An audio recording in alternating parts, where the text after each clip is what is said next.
You think you know Enter the Dragon? Well, here's some things you may not have known about the Bruce Lee film. When the opponent expands, I contract. When he contracts, I expand. And when there is an opportunity, I do not hit. It hits all by itself. Enter the Dragon is considered one of the most financially successful kung fu films ever produced. The film was made with a tight budget of just $850,000, but has earned more than $90 million worldwide and counting. This film is one of only 2 movies where Bruce Lee speaks with his natural voice. The other was 1969's Marlowe, which did not feature Lee as one of the main characters.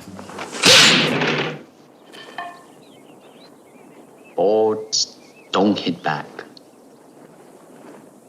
Enter the Dragon was filmed without any synchronous sound, and all of the dialogue and environmental sound effects were instead dubbed in during post-production. It seems that one of you was not content last night with the hospitality of the palace and sought diversion elsewhere.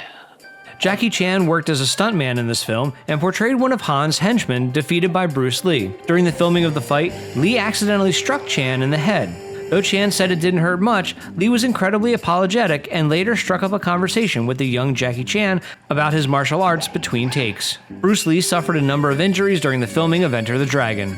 During one scene where Lee is almost stabbed with a broken bottle, Lee told the actor he was working with to thrust the glass towards him as hard as he could. During one take, the glass caught on Lee's fist, cutting him and needing medical treatment right on the spot.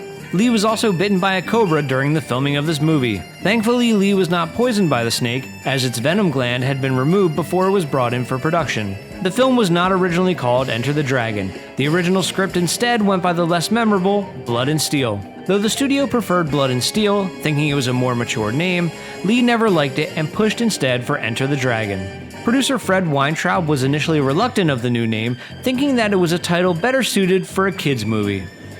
Come on, fellas. It's the dough, Roper, or we gotta break something. You got it? Freddie says this is for your own good.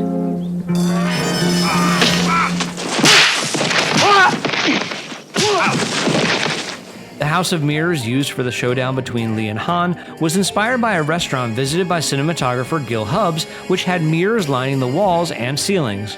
Over 8,000 mirrors were used to construct the set, but almost everyone in the production found the room incredibly disorienting. Hubbs recalled that everyone walked into the mirrors frequently, people had to physically touch someone while talking to them to make sure they weren't talking to a wall, and that people could not stay in the room for more than 15 minutes before getting sick and having to take a break. A gift, Mr. Lee.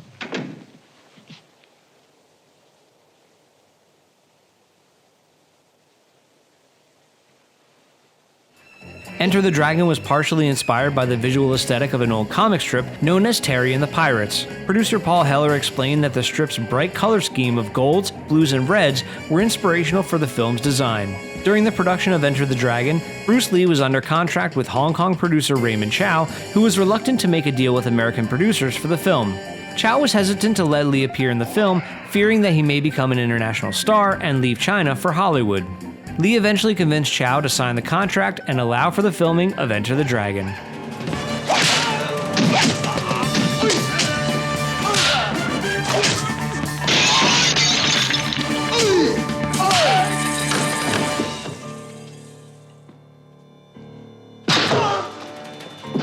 And here's a bonus one. This was unfortunately Bruce Lee's final film before his death on July 20th, 1973. Lee collapsed during an ADR session for the film and was rushed to a hospital where doctors diagnosed the actor with cerebral edema. Lee is buried in Seattle, Washington.